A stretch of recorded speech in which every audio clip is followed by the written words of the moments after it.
चलिए शुरुआत करते हैं और आपको बताते हैं कि क्या कुछ कश्मीर में ऐसा होने जा रहा है जिससे निपटने के लिए भारत के सबसे बेहतरीन कमांडोज में से एक मार्कोस और एनएसजी कमांडोज को यहां पर अपॉइंट किया जा रहा है, यहां पर कुछ कार्य के लिए भेजा जा रहा है। आज के सेशन में चर्चा करेंगे आपको, लेकिन उससे पहले कुछ बातें याद दिला दें। आपको याद होना चाहिए कुछ समय पूर्व हमने आपको बताया था कि भारत को लेकर जो पाकिस्तान का डर था वो सही निकला। किस विषय पर? भारत ने G20 कश्मीर में आयोजित करने का कैलेंडर जारी कर दिया। आपको मालूम होना चाहिए 22 मई से लेकर 25 मई के बीच में कश्मीर के अंदर G20 देशों की बैठक होने वाली है, जहां पर G20 नेशंस की तरफ से जो उनके पर्यटन से संबंधित मंत्री हैं वो उपस्थित होंगे। ऐसी स्थिति में पाकिस्तान के द्वारा अभी से ही अपना सिग्नेचर देना शुरू कर दिया है। चाहे पुंछ के अंदर हुआ आतंकी हमला हो, जिसके बदले में कश्मीर की जनता जो है वो एक सौहार्द की मिसाल पेश करती दिखाई दी थी, या फिर हाल ही के समय पर पाकिस्तान के द्वारा ओपनली यह स्वीकार किया जाना हो कि कश्मीर में होने वाले इस इवेंट को वो पूरी दुनिया के अंदर एक्सपोज करेगा, यानी कि वो बताएगा कि पाकिस्तान के मतलब कश्मीर के खिलाफ किस प्रकार से इंडिया एक प्रोपेगेंडा कर रहा है। पाकिस्तान ने साफ साफ ये कहा है कि वो कश्मीर के मुद्दे को फिलहाल अंतर्राष्ट्रीय स्तर पर इतना उठाएगा ताकि जो अंतर्राष्ट्रीय कम्युनिटी वहां आ रही है उसे यह पता चले कि जो कश्मीर यूएन के मध्य में या यूएन के पास में विवादित स्थान के रूप में रजिस्टर्ड है, वहां पर इंडिया किसी अंतर्राष्ट्रीय इवेंट को कैसे आयोजित कर सकता है। अब संभव है कि इस समय पाकिस्तान जो है वो कोई ऐसी हरकत कर दे जिसके चलते कश्मीर में अलगाववाद या बगावती जो लोग हैं वो कोई ऐसी हरकत कर दें जिससे G20 लोगों को यह लगे कि देखिए कश्मीरी ही परेशान है इस बात से, क्योंकि कोई सुनना नहीं चाहता है। ऐसी स्थिति में पाकिस्तान उन्हें बरगलाने की कोशिश कर रहा है। हाल ही में कश्मीर के अंदर रह रहे हुर्रियत के नेताओं के द्वारा पाकिस्तान के राष्ट्रपति अलवी जो है उसको लेटर भेजकर कहा गया है कि आप कुछ कहते क्यों नहीं। तो ऐसी स्थिति में शहबाज शरीफ ने आश्वासन देते हुए कहा है कि आप चिंता मत करिए, हम अंतर्राष्ट्रीय मंच पर इस विषय को कि इंडिया किस प्रकार से कश्मीर को अंतर्राष्ट्रीय देशों को इकट्ठा करने के मंच के रूप में एकत्रित कर रहा है, जो कि पूरी तरह गलत है, और हम पूरी तरह इसको प्रोपोगेट करेंगे। अब इस स्थिति में दो स्थितियां बनकर आती हैं कि एक, इंडिया के केस में पाकिस्तान संभव है चालाकी क्या चल सकता है कि वो दुनिया के सामने दिखाने के लिए अंतर्राष्ट्रीय स्तर पर खूब सारा विरोध दर्ज करा सकता है कि देखिए ये क्या गलत कर रहे हैं, करना नहीं चाहिए। दो चार देशों को भड़का भी सकता है। संभव है चीन को भड़का दे कि देखो आपको नहीं जाना चाहिए यहां पर, सऊदी को भड़का दे कि देखो आपको नहीं जाना चाहिए यहां पर G20 के मेंबर्स की बैठक में। एनीवे, दूसरी जो बात यहां पर इंपॉर्टेंट है वो क्या है, वो कश्मीर में रह रहे जो लोग हैं, जो नासमझ लोग हैं, जो बरगलाने में तुरंत चले आते हैं, उन्हें भी भड़का सकता है कि तुम लोग कुछ ऐसी हरकत कर दो जिससे कि लोगों का ध्यान चला जाए तुम्हारी तरफ कि देखो तुम्हारे साथ क्या हो रहा है। ऐसी स्थिति में जब ये दोनों बातें निकल कर आती हैं तो इनसे निपटने के लिए भारत ने अपनी तैयारी कर ली है।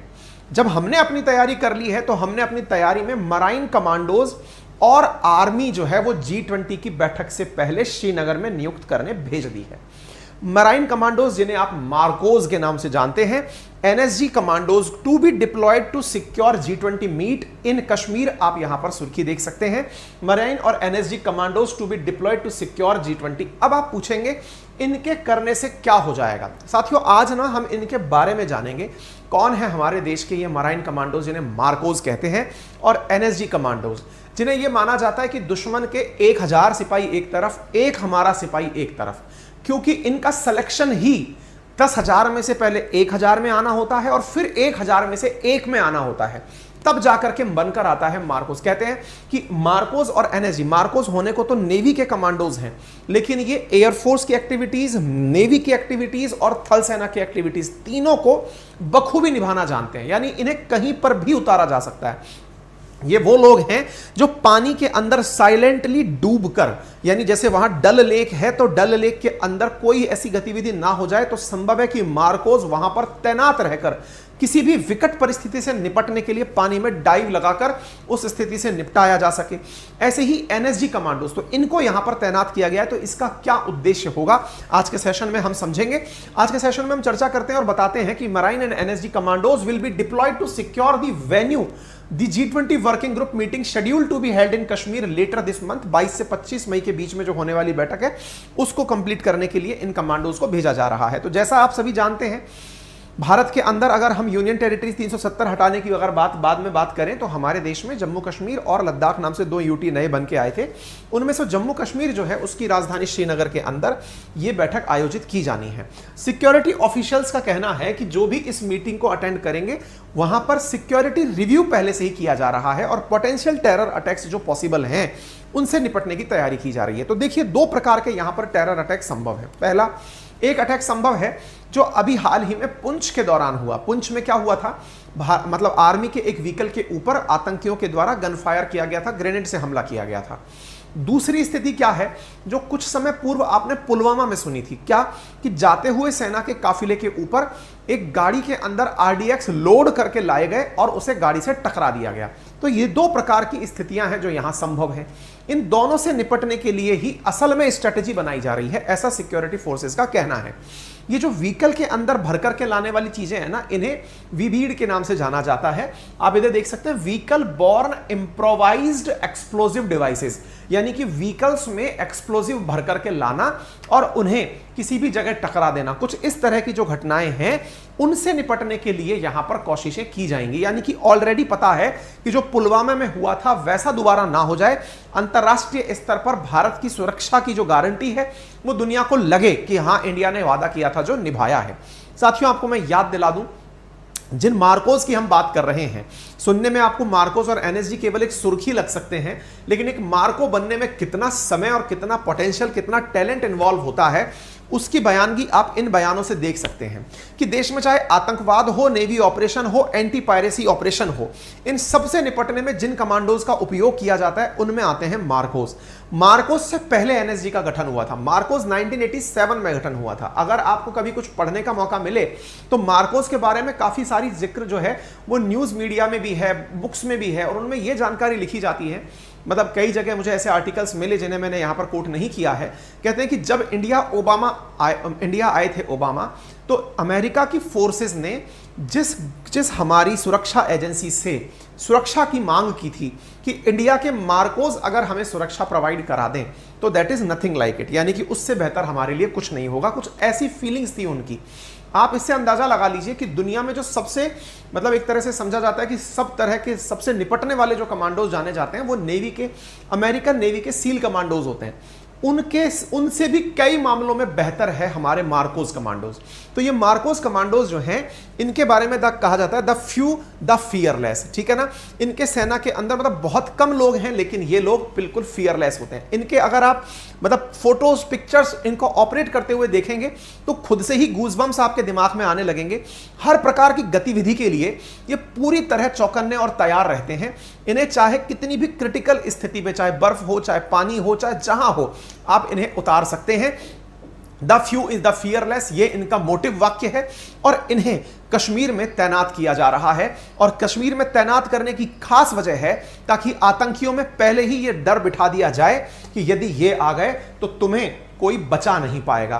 तो ऐसी स्थिति में इनकी जो गतिविधियां हैं या इनके जो आतंकियों का जो प्रयास है भारत को मतलब अंतरराष्ट्रीय स्तर पर नुकसान पहुंचाने का, उसे चेज करने के लिए मार्कोस की नियुक्ति यहां पर की जाएगी। मैं मार्कोस के बारे में थोड़ी आपको जानकारी और दे दूं।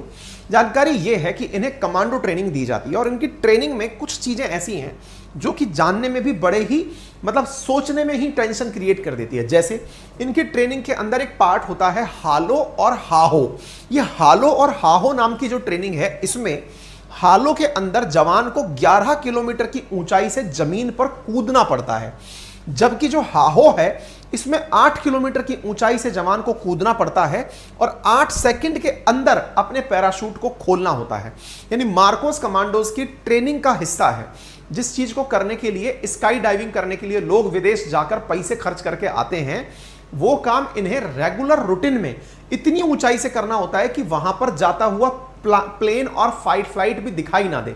इतनी ऊंचाई से स्काई डाइविंग वगैरह नहीं कराई जाती है जितनी ऊंचाई से इन लोगों को ड्रॉप कराया जाता है। 11 किलोमीटर ऊंचाई, आपको ऊपर दिखाई नहीं देगा कि ऊपर प्लेन है भी या नहीं है। और आप सोचिए उस जगह से कमांडो को कुदा दिया जाता है, आपको अंदाजा भी नहीं होगा कि ऊपर से आपके लिए काल बनकर कौन आ रहा है। यह है मार्कोस कमांडो। साथ में इनकी ट्रेनिंग के अंदर इनको अपने कंधे पर 25 किलो का भार लेकर और कीचड़ में अपनी कमर तक अपने आप को दबाकर 800 मीटर की दौड़ लगानी पड़ती है। आप इससे अंदाजा लगाइए, 25 किलो वेट आपके कंधे पर, कीचड़ के अंदर आप कमर तक धसे हुए हैं, आपको चलना इतना मुश्किल है कि आप प्रॉपर निकल जाएं, वो अपने आप में एक चुनौती है। उस बीच में आपको कंधे पर वजन लेकर 800 मीटर की दौड़ लगानी है। ये इनके ट्रेनिंग के कुछ ऐसे हिस्से हैं या किस्से हैं जिन्हें सुनकर ही आपको गूज़बम्स आने चाहिए। ये इनका जो एम्बलम है या फिर जो इनका पहचान से चिन्ह है, आप उसे यहां देख सकते हैं। इससे आपको अंदाजा लग जाएगा कि ये किस किस प्रकार से हर चीज के लिए, चाहे फिर वो नेवी हो, चाहे फिर वो एयरफोर्स हो, चाहे वो थल सेना हो, सबके लिए सज्ज हैं। ठीक है ना। तो ये मार्कोस की आपने कहानी और पिक्चर सुनी। इसके साथ साथ अब दूसरे जो कमांडो यहां भेजे जा रहे हैं वो हैं हमारे एनएसजी कमांडोज। साथियों, एनएसजी कमांडोज को आपने अक्सर कुछ इस प्रकार से देखा होगा जिन्हें देखकर फीलिंग आती है कि यार ये तो ब्लैक कैट कमांडो है ना। तो एनएसजी के जो हमारे कमांडोज होते हैं, जिन्हें आप सिर से लेकर पांव तक बिल्कुल काले कपड़ों में ढके हुए देखते हैं, इसके पीछे का बड़ा कारण होता है ये अपनी पहचान जाहिर नहीं करना चाहते। पहचान जाहिर नहीं करना चाहते, उसके पीछे का कारण क्या है? ताकि दुश्मन को झुटलाया जा सके। असल वाइज में क्या होता है कि ये लोग बहुत कम होते हैं, कम है तो संभव है कि कोई इनके साथ में कभी किसी इस तरह की घटना को अंजाम ना दे दे जिसके लिए हमें बहुत बड़ी कीमत चुकानी पड़े। तो अपनी पहचान को गुप्त रखते हुए ये काम करते हैं। और एनएसजी, जिसे नेशनल सिक्योरिटी गार्ड कहते हैं, इसमें नियुक्ति लेना अपने आप में बहुत टफ है। जैसे कि नेवी के अंदर से हमारे मार्कोस बन के आते हैं, ऐसे एनएसजी जिसका गठन 1984 में आतंकवाद से निपटने के लिए किया गया था, कहते हैं कि इसमें एंट्री लेने के लिए कोई डायरेक्ट भर्ती नहीं है।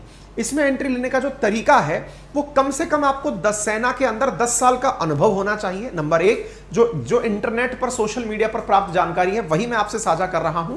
मेरे पास में कोई भी ऑफिशियल डेटा नहीं है। मैं जो न्यूज चैनल्स में, पत्र पत्रिकाओं में लिखा हुआ है वो आपसे साझा कर रहा हूं। उनमें से कहा गया है, पत्र पत्रिकाओं में चर्चा है कि इनके लिए कहा जाता है कि जब इन्हें मतलब एंट्री दी जाती है तो कहा जाता है कि 53% एनएसजी के कमांडो ऐसे हैं जिन्हें इंडियन आर्मी से चूज किया जाता है, और 45% हमारे एनएसजी कमांडोज ऐसे होते हैं जिन्हें सीआरपीएफ, आरपीएफ, आईटीबीएफ, बीएसएफ आदि इनसे चुना जाता है। आप इससे अंदाजा लगा सकते हैं कि इन्हें अर्धसैनिक बल और भारतीय सेना में से चुन करके निकाला जाता है। इनकी खासियत है, इनका मोटिव वाक्य है क्या? नेवर से गिव अप, यानी छोड़ना नहीं है। यानी कि अगर वो कह दिया ना, जब तक मतलब कहते हैं जब तक तोड़ेंगे नहीं तब तक छोड़ेंगे नहीं, ये उस प्रकार के मोटिव वाक्य से प्रेरित रहते हैं। आप इन्हें अक्सर बड़े बड़े जितने हमारे राजनेता हैं या फिर देश में हुए ऐसे आतंकी हमले हैं उनमें आप इन्हें देख सकते हैं। जैसे प्रधानमंत्री के साथ में आपको जो कमांडोज, हालांकि फिलहाल एसपीजी की सुरक्षा दी जाती है, स्पेशल प्रोटेक्शन फोर्स की फोर्स होती है, लेकिन एनएसजी की सुरक्षा भी वहां पर उपलब्ध रहती है। ठीक है ना। इन्हें आप बहुत सारी, जैसे अगर ताज की बात की जाए तो ताज पर जब मुंबई आतंकी हमला हुआ था हमारे देश में, पाकिस्तान द्वारा करवाया गया था, उस समय भी हमारे मार्कोज ने और एनएसजी कमांडोज ने मोर्चा संभाला था और आतंकियों को यहां से मतलब पूरी तरह से जमीन के सुपुर्द कर दिया था। ठीक है ना।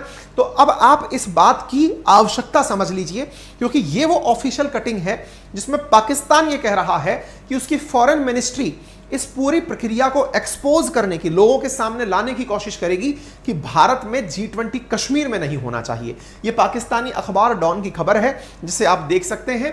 और इसके पीछे का बड़ा वजह क्या है कि यहां के जो राष्ट्रपति हैं, राष्ट्रपति अलवी, उनके पास भारत की तरफ से जो हमारे जो मतलब देश में ही रह करके देश के प्रति अलगाव रखने वाले हुर्रियत के नेता हैं, उनके द्वारा एक पत्र लिखकर कहा गया है, पाकिस्तानी राष्ट्रपति ने ऑल पार्टी हुर्रियत कॉन्फ्रेंस की तरफ से महमूद असफ अहमद सागर के पत्र का आधार मानते हुए कि कश्मीर में ही अलगाववादी नेता, हुर्रियत के नेता जो हैं, उनमें से एक नेता असगर ने, महमूद अहमद सागर ने अपने द्वारा एक पत्र लिखकर पाकिस्तान से मदद मांगी है कि आप लोग इस मसले को उठाइए, देखिए ये लोग ऐसे कर रहे हैं। तो भाई ऐसे कर रहे हैं, ऐसे ही होगा। ठीक है ना। तो G20 के अंदर अगर कश्मीर में होता है तो इससे हुर्रियत के अंदर भी ये डर है कि कहीं ऐसा ना हो जाए कि हमारे बारे में लोगों को पता चल जाए। कैसे पता चल जाए? क्योंकि अंतरराष्ट्रीय स्तर पर पाकिस्तान और कश्मीर के हुर्रियत नेता कश्मीर को इस तरह से प्रोजेक्ट करते हैं कि देखिए यहां पर कितना ज्यादा दमन हो रहा है, देखिए यहां पर कितनी ज्यादा लोगों के साथ में नाइंसाफी की जा रही है। उन चीजों को दिखाने के लिए पर्यटन से संबंधित जो मंत्री हैं उन्हीं को ले जाकर कश्मीर दिखाया जा रहा है कि आप आइए कश्मीर में G20 आयोजित करिए, दुनिया के आप 20 इकोनॉमीज। और देखिए, जब भी इस तरह की बैठकें आयोजित होती हैं, चाहे दोहा के अंदर फीफा का आयोजन हुआ, दुनिया ने आकर के दोहा देखा, ऐसे ही जब कश्मीर में G20 आएगा, दुनिया की सारी बड़ी इकोनॉमीज इंडिया में उपस्थित होंगी, तो ऐसी स्थिति में दुनिया भी जानेगी कश्मीर को रियल में स्वर्ग क्यों कहा जाता है, और यह भी जानेगी कि भारत ने वहां पर डेवलपमेंट के क्या क्या कार्य किए हैं और कश्मीर भारत का कैसे अभिन्न अंग है, यह भी दुनिया को वहां से पता चलेगा। उनके साथ आए हुए रिपोर्टर्स भी ये जान पाएंगे, वो अपने कैमरे में कैद करेंगे कि कश्मीर कितना मायने रखता है, ठीक है ना। तो ये सारी चीजें हैं जो आप यहां पर देख सकते हैं। हाल ही में पुलिस ने या फोर्सेस ने अपने द्वारा सुरक्षा को पूरी तरह से करते हुए 14 मैसेजिंग एप्लीकेशंस जो जम्मू कश्मीर में हैं, टेरर ग्रुप से संबंधित हैं, उन्हें बैन किया है, जिनके चलते वो लोग बातचीत तो कर रहे थे लेकिन गुमनामी में कर रहे थे। ये Crypviser, Enigma, SafeSwiss ऐसे एप्लीकेशन थे जिनके माध्यम से लोग आपस में इंटरनेट कॉलिंग कर रहे थे बिना अपनी पहचान को उजागर किए। इन एप्लीकेशंस पर हाल ही में बैन लगाया गया है और ताजा अपडेट 3 मई का यह है कि 2 टेररिस्ट जो हैं वो एनकाउंटर के अंदर सिक्योरिटी फोर्सेस द्वारा जम्मू कश्मीर के कुपवाड़ा में मारे गए हैं। तो इस प्रकार से वो लोग भी, यानी हुर्रियत और पाकिस्तान भी कोशिश तो ये करेगी कि कैसे कश्मीर को लोगों के सामने एक प्रोजेक्ट किया जाए कि देखिए यहां कितनी अशांति है, और भारत की पूरी कोशिश ये रहेगी अंतरराष्ट्रीय मंच पर यह दिखाने के लिए कि कश्मीर कैसे भारत का अभिन्न अंग है। ये दोनों ही चीजें होंगी। अब देखना होगा कि आगे होता है क्या। अपडेट आपको इस प्रकार की जानकारी के देते रहेंगे। फिलहाल के लिए आपसे एक क्वेश्चन यहां पर प्रीवियस ईयर का है वो साझा किया गया है, और अगर आप चैनल पर नए हैं तो एक गुजारिश है कि चैनल के राइट हैंड कॉर्नर पर नीचे की तरफ एक सब्सक्राइब का बटन दिया हुआ है, आप उसे क्लिक करके हमारे साथ हमेशा कनेक्ट रह सकते हैं, ठीक है ना। इंपॉर्टेंट अनाउंसमेंट में सुन लीजिए साथियों, हमारी अपनी एप्लीकेशन अपनी पाठशाला, जिसका लिंक हमने कमेंट बॉक्स पर पिन किया हुआ है, उस पर फिलहाल आपके लिए लास्ट 1 महीने का करंट अफेयर्स ई बुक के फॉर्मेट में उपलब्ध करा दिया गया है। ई बुक्स हिंदी में अलग हैं और इंग्लिश में अलग हैं। हमारे एप्लीकेशन अपनी पाठशाला पर ई बुक सेक्शन के अंदर ही आपको 30 रुपए मात्र, यानी 1 रुपए प्रतिदिन की कीमत पर आपको हिंदी और इंग्लिश में ई बुक्स उपलब्ध कराई गई हैं। आप उन्हें वहां से डाउनलोड करके प्रिंट निकलवा सकते हैं। वहीं दूसरी ओर जो विद्यार्थी हमारे साथ जुड़कर पढ़ना चाहते हैं, हमारे पेड कोर्सेज में एनरोल होना चाहते हैं, क्योंकि ऑलरेडी हजारों की संख्या में विद्यार्थी हमारे पेड कोर्सेज में इन्वॉल्व हो चुके हैं, लेकिन और भी बहुत से हमारे पास नित्य कॉल आ रहे हैं। जो विद्यार्थी हमारे साथ हमारे पेड कोर्सेज में जो नया बैच आ रहा है उसमें जुड़ना चाहते हैं, उन्हें बता दें कि हमारा नया बैच सारथी के नाम से आ रहा है। तारीख अभी तक डिसाइड नहीं है, जैसे ही तारीख आएगी आप उस दिन उस बैच में अपने आप को एनरोल कर लीजिएगा। केवल 7 दिन तक ही आप हमारे नए कोर्स में एनरोल हो पाएंगे, और उसमें हम आपको हिस्ट्री, ज्योग्राफी, पॉलिटी, इकोनॉमी बिल्कुल जीरो से, एकदम फाउंडेशन लेवल से कंप्लीट करवाएंगे। आप उसके अंदर अपने आप को एनरोल कर पाएंगे, लेकिन केवल 7 दिन का टेन्योर रहेगा आपके पास करने के लिए। अगर आप जानना चाहते हैं कि हम उस पर क्लासेस कैसे लेते हैं, तो हमारे एप्लीकेशन पर हमने कुछ फ्री में डेमो वीडियोस भी डाले हैं, आप उन्हें एक बार देख सकते हैं, डेमो क्लासेस को समझ सकते हैं। गूगल प्ले स्टोर पर और एप्पल प्ले स्टोर पर हमारे एप्लीकेशन उपलब्ध हैं, ठीक है ना। ये हमारी बुक्स हैं जो आपके लिए यहाँ पर उपलब्ध है। और हाँ, आरएनए की जो करंट अफेयर जो हम रोज बनाते हैं आपके लिए ई बुक फॉर्मेट, वो करंट अफेयर सेक्शन में डाल दिया गया है एप्लीकेशन में, आप वहां से उसे चेक कर सकते हैं, ठीक है। कुछ इस प्रकार से हमने हिंदी और इंग्लिश में प्रॉपर तरीके से आपके लिए प्रिंटेबल फॉर्मेट में चीजें डाली।